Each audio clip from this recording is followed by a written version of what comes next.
Australia's property market in the middle of the largest bubble on record? Well, that's what one economist is claiming, warning prices will crash as a result. SBS finance editor Ricardo Gonçalves spoke with him. So, Ricardo, tell us, why does he think so?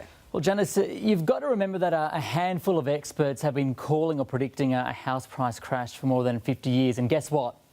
It hasn't happened. Well, this time, Lindsay David, a former strategy consultant and macroeconomic researcher, warns the bubble is being fuelled by too much credit and will pop.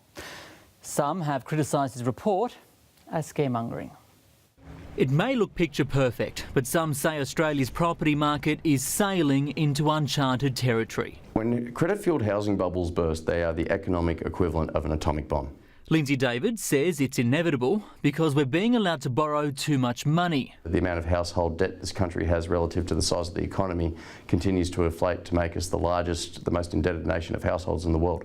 He's bearish on the Australian economy and says there's too many investors inflating prices with rents not keeping pace. It doesn't matter how much you build, as long as there's this mass load of credit entering the marketplace to property investors, they're just going to keep on buying. He warns banks will eventually stop lending to borrowers, like in the US and Ireland nearly a decade ago, bursting the bubble. Across Australia, you could be looking at a fall of roughly 50%, and even more in some cases, possibly in Melbourne and in Perth. The Housing Industry Association's Harley Dale says it's scaremongering. There's certainly no indication out there that we've got some kind of impending crash coming upon us. While he concedes more money is being lent, Australia's financial institutions are doing their checks and tests. I think we need to have a little bit of trust and faith here in a very strong prudential system that we have here in Australia. House price growth is moderating though.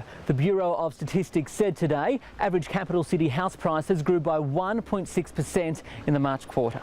Darwin and Perth were the only capitals to record declines. Sydney continued to see the bulk of the gains. I think it's appropriate that people are cognisant in Sydney that we're getting to a very mature stage of the property price cycle. It comes as the New South Wales government delivered a record $2.1 billion budget surplus. Stamp duty comprises about 10% of the government's revenue year on year. A record $7.3 billion. It's the most inefficient tax in the entire Australian economy. The federal government's home ownership inquiry begins in Canberra on Friday.